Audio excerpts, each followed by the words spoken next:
Yes, my name is Rick Bine. I'm a professor emeritus at IUPUI in the geography department. And I wanted to relate to you a story about the famous Nuba Mountain people in South Sudan. This is a case study of their cultural traits, how they lived, and the location is here in the, they call the Nuba Mountains here in in Sudan, actually. It's just barely in the North Sudan. The border with South Sudan is just below that.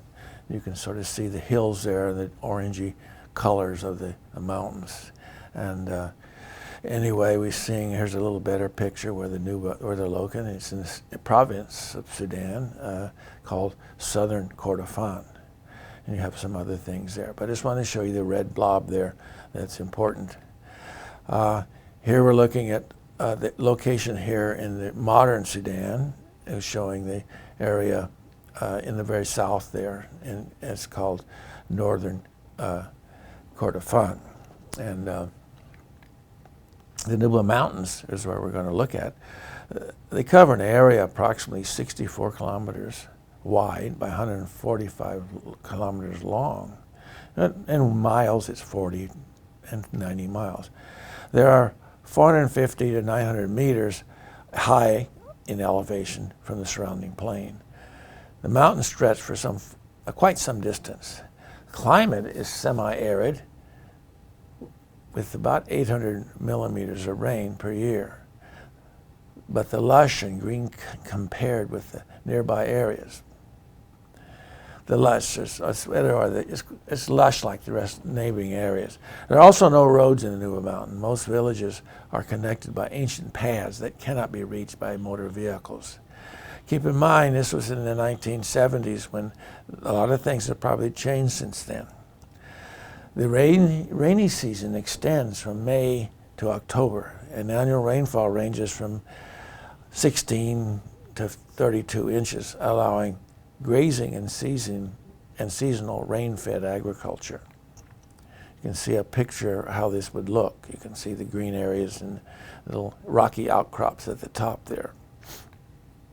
Nuba is a collective term used here for the people that inhabit the Nuba Mountains of southern Kordofan state. And although the term is used to describe them as they are composed of a single group, the Nuba are multiple distinct peoples and speak different languages.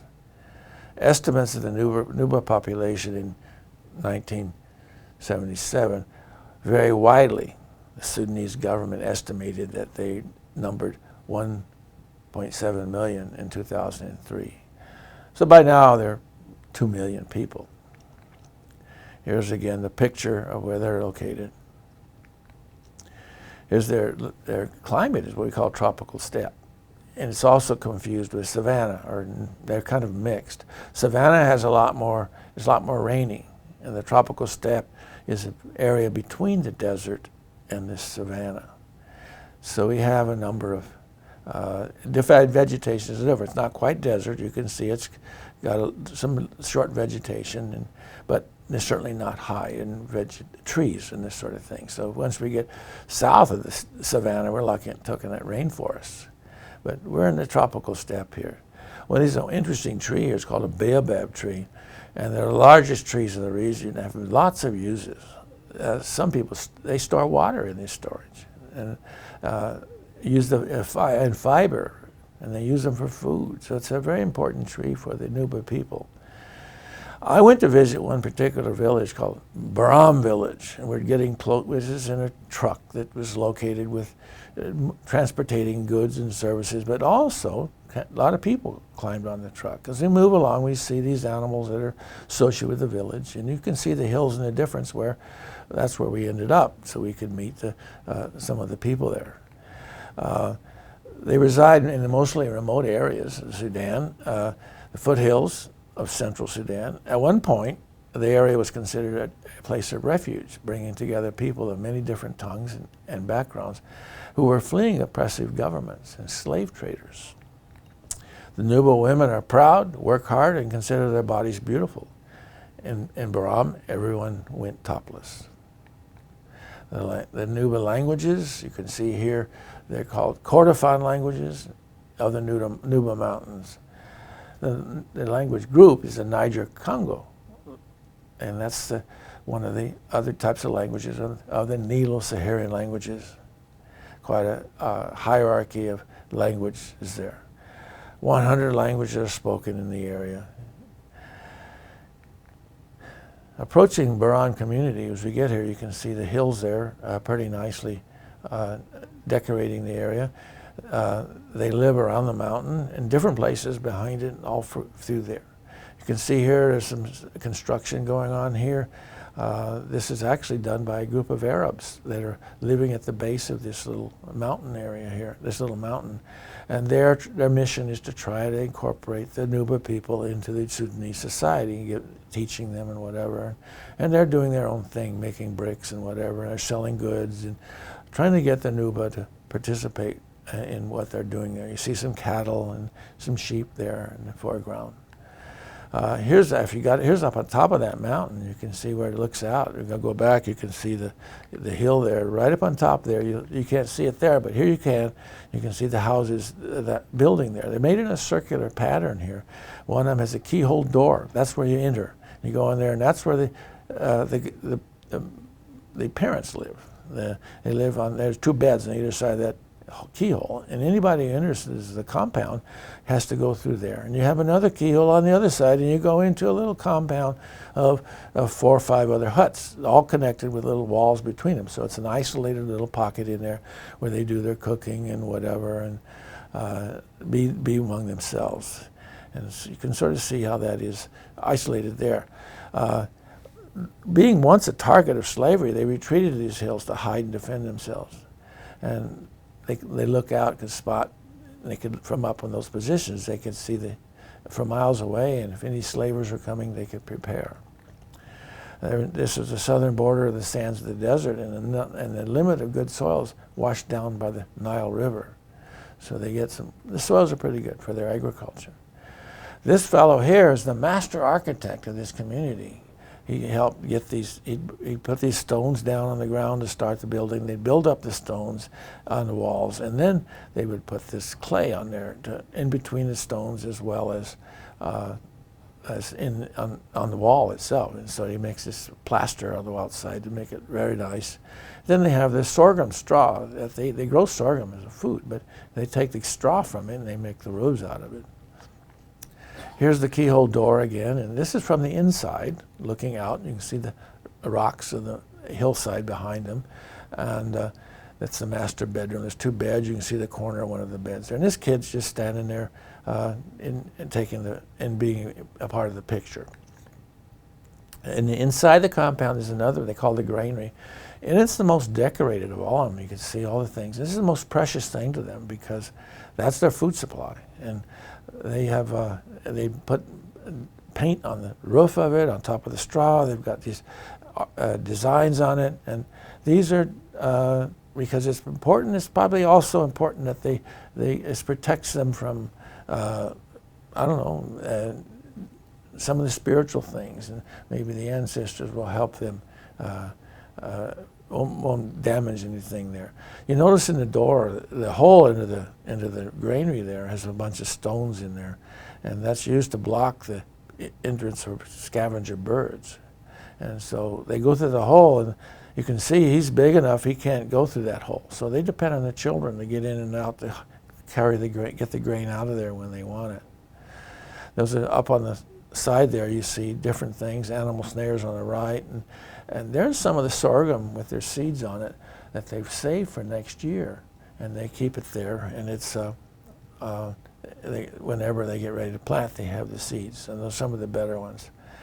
Here again, look, there's another little build room there, which is where the kitchen is. It's decorated with this special stucco around the perimeter, and then whoever's going to do the cooking climbs in there and prepares the food, and they'll actually cook in there. And the smoke goes up through the roof, the straw that's there. Often the roof on this one burns down from time to time. They have to replace it. But again, you see that blend in the landscape. You see the one down in the very center of the picture. There's a set of those buildings, and then if you notice up on the left side, there's another one up there. It's very hard to see and very hard to spot. So it's also a way of camouflaging where they are, so when people come and try to capture them. Here's a group of them outside looking at, let me take their picture, and they were doing some hunting at that time. And so I stayed there. I didn't go inside the compound. I didn't stay inside the compound. I stayed on the bed there behind them. You can see next to the wall. It was interesting because when I arrived there, I arrived at the Arab village, and they were very interested in me and wanted to talk, and I said, well, I want to see some of the Nuba. And they said, oh, come on back. That's what the Arabs said. Come back here when you get done seeing the Nuba, and then you can sleep with us, and we'll have food for you and all that. And like that would be the thing. And they are thinking that I would that's what I would do, because who would want to stay with those primitive people? Well, I had a different idea. And when I got up there, I stayed with them. I didn't return. I felt bad about the Arabs, but I had to insult them, I guess, because I wanted to be with these people and learn what they were doing. So I slept on that cot there, and it wasn't bad. I carried around with me as kind of a sheet, a heavy kind of sheet that I sewed into a bag, and I'd crawl into that and sleep in that. And I slept on top of that cot. It was made out of local materials. I slept pretty well, except for in the middle of the night, a pig got under there, and then when he tried to stand up, it felt like it was entrapped and let out a real loud squeal. So it was kind of like a little nightmare. But I went right back to sleep once I realized what it was. And they were joking at me in the morning how I scared that pig. But anyway, that was the community there. And this guy here he spoke some Arabic, so he was able to translate to me, because I didn't know any of their villages or their village languages there. But he's dressed in clothes like he would wear out in the outside world, and he had done that. But he came back here to work with his mother, and he wanted to start a grain crop. And he also had this little instrument that he played. I don't think it's native to the Nuba people. He picked it up somewhere else, but he brought it back, and they loved to hear him play this sort of thing. And he was also a little nervous about me. What am I doing here? What are my motives? Because he wanted to protect his people, and he didn't know what I was all about. And particularly because I was staying with them, and that's rather strange. Anyway, since I told him I was interested in agriculture, he found somebody to take me out to look at the farms. So I did. I went out, and this guy with a shirt on, and that's actually my shirt. I had two shirts with me, one in my backpack and then the one I was wearing. And so, I just gave him my shirt. It isn't any great thing. Probably several years old. And the guy with him there is the blacksmith, and he's made very proud of the spears he's made out of metal. A lot of this metal comes from the World War II material left behind by the Germans. And maybe some of Rommel's tanks were melted down and made into tools. In this case, he's made them into these spears. And these are for hunting purposes, but it's also a kind of an ornamental thing as well. Keep them around. Here's the sorghum field after they've harvested it. You can see the straw still laying there on the ground. And so that whole field was there. And sorghum is sort of a plant that looks like corn, but it has the seeds on top of the plant, like a little bush on top there. And then they had another field. They started growing cotton. And this was something I was surprised at, because I thought you guys were subsistence. What are you doing cotton for? You have to sell that. Well, what they did was the Arabs brought them the cotton seeds, and then they started planting it. And so the Arabs had a way of getting them to come in and plant again and again. But one thing, they're making a mistake here in the farming. You see the stalks of the old cotton is still there. And that's very dangerous for the next year's plant, because the stalks will carry diseases that the new crop of cotton will pick up. So normally you would destroy all those old stalks, burn them, and then plant over again in the next year. So as we go along, they were built into these. The Nuba's village was often built where valleys run through the hills into the surrounding plains. But the water is easy to find in such points, so that's one reason where they will locate as well, so they can bring water back up. The various group of people who live in the hills, there's really not a lot of unity. There is some unity in terms of the larger Arab community that's trying to convert them to Arabism, but they continue with their clans, and I don't know, today they're still in part of the Sudan, and be interesting to see how they're doing at the new, here we are 50 or 45 years later. Here's an expected daughter and her grandmother. They're standing in front of some houses in the background. One of the things, they feel more secure now. There's nobody slaving or trying to capture people, so they're now building houses down on the flatland next to the hills. But the state Nuba, they have to be up against the hill. That's sort of one of the things that the culture demands. But what's good is the women don't have to carry water. They do all the carrying around, so if they're going to carry water, they don't want to carry it up the hill. So they can come here and the water's there in the little house there. People scar themselves. The women have scars on their chests and face and little things in their noses and on their lips. And so these are popular things supposed to make them more beautiful. And this guy here, he's been sort of converted to the Arab way. He's wearing an Arab gown, and it's got a little tear in the butt there, but it's all right with him, and probably got discarded by one of the Arabs. When this tribal leader was 14, he drew out he had his scars put on him. You can see on his arm, and that sort of has his type of scars there. He actually told him how to put it on there, and then and one thing they do is instead of letting the scars heal up, they might disappear. You won't even see anything, but they make them so that they're big. They put dirt in it, and so the wound heals slowly, and it makes a big scar, and that's what they want to save, is that scar. And another type of thing you see here now is I was surprised to see these terraces on the side of some of the mountains there. And I asked these guys, what's that? And, oh, that's the women's agriculture. And if you see, there's little terraces there. It's an interesting erosion control practice and planting in the hills. Because normally the men would plant out on the flatland and then bring the food back in. But the women had their own agriculture in addition to the men's agriculture. Of course, the women worked with the men too, and probably did a lot of the weeding out there. But here they had their own on the side of the hill, and the men weren't allowed to touch that. They could grow whatever they wanted. They put other greens and vegetables in there, and not just sorghum and not cotton. They have these these terraces. They call them jabraka. It's formed with the stones, and that's how they make the little terraces you can see in the picture there. Here's up close, you can see and then also the corn stalks from the previous year, the stalks still standing there. And those, I would say, are probably sorghum stalks. And the women go out and bring grain in. I didn't get to see the granaries, but at the fields where they plant and they harvest, they thresh the grain, and then but they don't thresh it right away. They store the grain underground, all on the stalks, all together in their buds. And so the women go out, dig those things up, and the soils are very good for that, because the soils don't allow water to penetrate, and they swell up when they get wet, so the water doesn't go any deeper.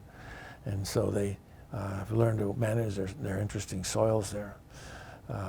In this country, we'd call those vertisoils. Anyway, they're bringing the sorghum heads back to the village to be threshed. There's a whole line of them back there in the background there, walking along, coming up to the mountain there to thresh it. And here they are in the threshing room here, threshing area. And one of the things they do is they make beer out of the sorghum as well. And you can see I actually can't see that, but the little straw hut there is where they get the beer. And they prepare it rather quickly. It's probably about 2 or 3% alcohol, but they come in after they've been threshing a little bit, and they get a little refreshment. And they're putting this powder on the grain. They powder on their bodies as a part of the tradition. It's also to keep the ancestors and spirits happy. And some of the beer, he's got it in this gourd, big gourd, I don't think he can drink all that, but if he decides, well, what you do is you pass it around. And, I tasted some of it, and it was okay. Threshing crew, you can see them standing around a threshing area. You can see the grain to the lower left has already been threshed, and the seeds are all stacked in there. To the right, those haven't been done yet. They're still getting ready to do that. But in the background, they're working on some others. And you can see them beating them with these sticks. It's an interesting stick that has this big old flat board on it, and so they bang it on top of the grain to loosen up the seeds. And after they've done that enough, they'll get enough grains together, and they'll stack it in a separate pile. And then they'll use the chaff for other things. But you can see in the right corner there, bottom right, the grain as it is with the whole stalks. There you can see them again. There's stalks that are there. And they have the grain on top. Those are on top of the plant. They're different colors. It's interesting to see that, because if you grow sorghum in this country, where we grow it out in Kansas and Nebraska and areas where rain is a little bit less in the United States, they only have one color. But here you have multicolors, many colors that are showing the biodiversity that's there. And it works against them, works well for them, because if there's some plant pest that comes along, or some disease or a virus that attacks the grain, it'll only get one of those colors, and then the others will survive. So it's a natural biodiversity they've built into their grain stock. And you can see the part that's harvested over there. You can't really tell the color differences too much there. And there's the granary in the background. And here's, again, the picture of the high diversity sorghum. And now, one of the things that when they do the chaff, she will winnow the grain afterwards, because when you bang it up and lose all that, you get all the chaff out of there, there's all small particles. And so she will pour it through the breezes, and the breeze will blow that stuff away, and then they will have the grain clean of this chaff. You can see in front of her there is this kind of a little wall of bushes, thorn bushes, and this is to keep the animals out of the grain area, because they come in and eat it and mess up the place. So they keep it secure that way. I might way to relate to, you see the tree, the baobab tree in the background. They make cloth out of that, make their clothes. Anyway, I got some more about that later. Let's go ahead and move on. Here's where they would grind the grain, and when they get ready to make it into a bread, and they would rub it in that stone with another stone. The thing gets deeper and deeper each time they grind it, maybe a slight millimeter deeper. But they've used the stones to grind it. And here's the water supply. This is interesting because it's in that same clay. You can see the clay there is at the top is all densely compacted. So when it gets wet, the water won't go through very far. But they found water underneath about 7 feet down, and they're passing it up. And you see it has a lot of clay in the water. It's cloudy, and normally we'd call that kaolin, meaning it has clay in it. And that's they drink that. It's not bad. And they would drink it just like that. And I had some, and it was right. It's a clean well. And although she's standing in the water, it's about the only way it would get polluted. But she's passing it up, and I drank some of it, and I didn't have any ill effects. The Arab community they processed it a little bit and would settle out the clay, and then they have the clear water. And so they use the similar wells, but they're the ones that they dug. And here she's gathering. She's got a bucket. That's not one of theirs, but she got it from the Arabs somehow. And then she'll bring it up. And you see this water in the little circles there in mud holding them. They put that same clay, stack it up there, and make a little pond out of it, and pour the water in there. And this is for the cattle. And the cattle will come up and drink there. And so here's the well, one of the wells strictly for the cattle. They bucket it out and pour it over there in that little empty place there. And so they're the cattle waiting for the water.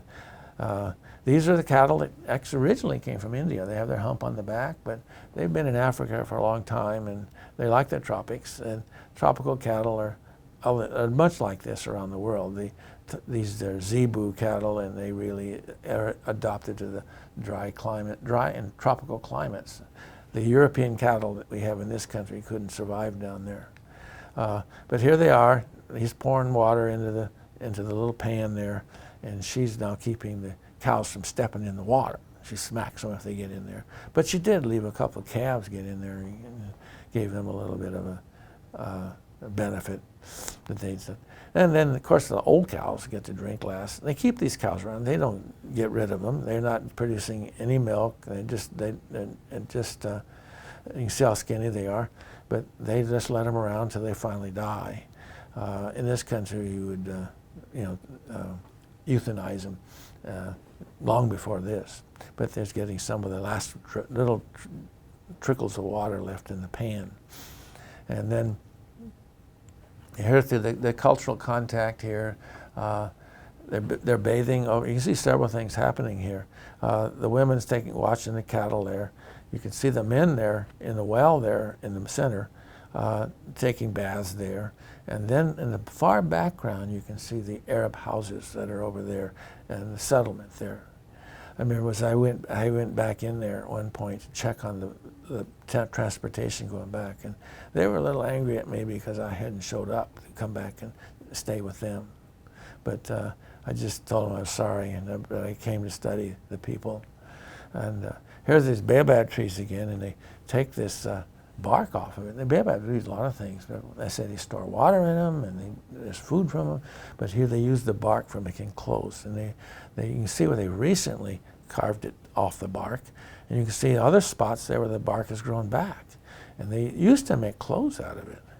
And but now they've got all the Goodwill stuff that comes in from the States and other countries. These T-shirts, you can probably see every university's T-shirt there's all over Africa there. But here they use those T-shirts, and they don't make them anymore out of this. But they did. One thing is that, and a lot of this comes through Goodwill and that sort of thing. But what they found was Goodwill didn't provide sanitary napkins. So now they make the sanitary napkins out of this bark. They beat it up, bang it, and it gets rather soft and pleasant. And so that's what's happened there. I've shared this with a lot of people. And recently, there's been a women's group in this country that's actually sending Kotex over there. So hopefully they get enough when they don't have to go back and beat up the bark. One of the things that Nuba are most famous for is their martial arts. This far exceeds anything that goes on in the other parts of the Arab world.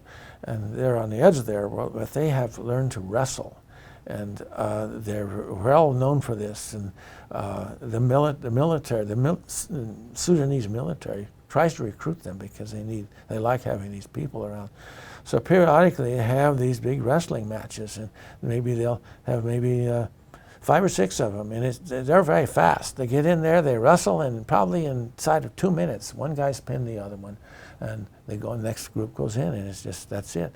And you can see in the crowd there, you've got some of the Arabs there watching. They're the ones in the white gowns, and they like to watch this too. And so you got a mixture of all these people coming together. And there weren't many women there, but you could count the men and see how many there were, and you figure there's either 1 or 2 wives for each one of these men. And you kind of get an estimate of the population. There's also, when you die, they bury you, but they mark your grave with one of these old pots, and they put it on. And if there's a lot of people in the grave, they'll put they'll go down about 8 to 10 feet down, and then they'll drop a body down in there. But they actually don't drop it straight in that hole. They go down in the hole and make a sideways excavation. So there would be somebody laying down at the 10-foot level horizontally, and then they'll cover that up, and then the next person is buried maybe at 90 degrees from that, laying sideways again, all the way up to probably 3 feet from the surface. But then they'll stack these big clay pots on top of the grave, and so some of them have 2 or 3 pots on there, showing that there's 3 people there in that particular grave site. The religions they have some. Islam has been moving in, and some Christians are moving in some of the communities, and so they've adapted these religions to their own traditions. They have their tribal traditions and with their own religious beliefs, but they adapt them to Islam or adapt them to Christianity, and they do different things.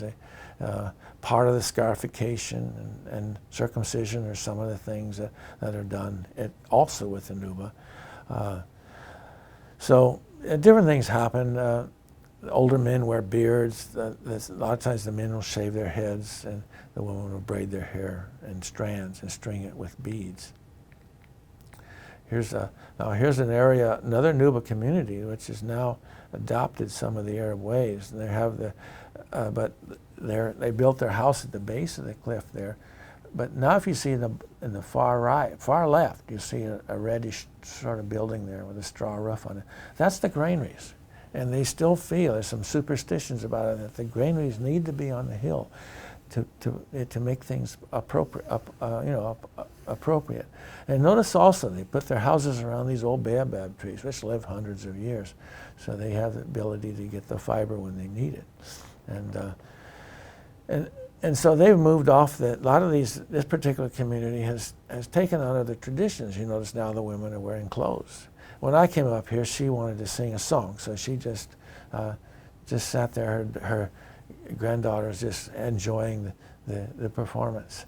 And they're these tins, they put water in there, and they put them on their head and carry them. And so they took a break, and she sang a song, and then I went on. We separated, went our own ways. And they also had learned one thing, to raise their own snuff. They got addicted to this tobacco and snuff. And so one group has gotten the seeds for the snuff, and they're growing their own. They don't have to get it from the Arabs. And that, the other communities I showed you where they grew cotton, and that is how they made them grow cotton, because you could bring them the cotton, and they would give them snuff in exchange. And so that was I thought that was a little tragic, because they got the whole community hooked on snuff, and then they would raise cotton. And this community said, hell, we're not going to raise cotton, we're going to get our own snuff, and they did. So they planted here and take care of themselves. Here's a village here where they've put the Arabs in the far back center. You'll see a series of huts there. That's the Arab schools. They're trying to get the children to go to school, and they teach them to read and write, and learn some Arabic. And so these are some of the Nuba houses in the foreground here, and that other with a compound with that thorny fence around it to keep the animals out. And you can see this is the teachers. They stayed in this community. I went to several communities. In this case, I did stay with the Arabs. I stayed in one of these houses here, and on that compound. And then they would go back and teach, and they stayed together here. Here's a Kadugli, which is the provincial capital, very much an Arab town. And we used to be a slave trading center, but the Nuba have taken up a lot of the living in these urban areas here. They changed their ways from living in the mountains. And you can see here where they still have their little compounds with the walls around them. That's not an Arab thing. And they put their huts in there, still much the same, but they've clustered around the Arab community, doing labor and whatever, and they kind of like the modern situation of things. Water that doesn't have clay in it and whatever, and so they have built up. You go back up on the hillsides behind there, and you see these abandoned houses that are left behind. You can see the rocks are all stacked up, and if they were making them to live in, they'd still have the clay would still be plastered onto the sides of it. But a lot of this is sort of a bygone era now, and other ones, the stones have all collapsed, and you can see that was a house at one time. Again, more of these houses that are, you can barely see where the entrance was, the keyhole there in the front center. And so they've a lot of them migrated even to Khartoum, and that was an interesting solution for them. They could escape the wars that were going on. The Sudanese war was trying to incorporate the tribal people in their southern regions and to make them part of the big country. So there's about 1 million Nuba living in these villages, at least at this time. And so a lot of them are still in the Nuba Mountain areas, but most of them have probably gone to other places, living in the local cities like Kadugli, and many going on to Khartoum. And here you can see a modern picture. I didn't take this one. I saw this online, and you can see that they're using the cracks in the rocks to sort of as a home there. So their links to the government here are aligned with the northern Sharia law, and So they're not really aligned to that very much. They kind of stay with their own things. But that varies from place to place. The cultural dispute was, in part, the reason for people in the Nuba being persecuted by indiscriminate bombing that was done against the people, and then put mines at entries to the Nuba Mountains. So they learned to make bombs themselves, and they blocked the entrance ways. In 2002, due to the extreme starvation of the people of the Nuba Mountains, the international pressure from the United Nations forced Omar Bashir, he was just defeated in this past April. The government was termed the National Islamic Front, authorized the interim ceasefire to provide food and medical support for the people of the Nuba Mountains. So they went through a lot of hardship and a lot of killing and whatever, or a lot of their people were killed. So that it sort of gives you the summary of what's going on there with the Nuba Mountain people.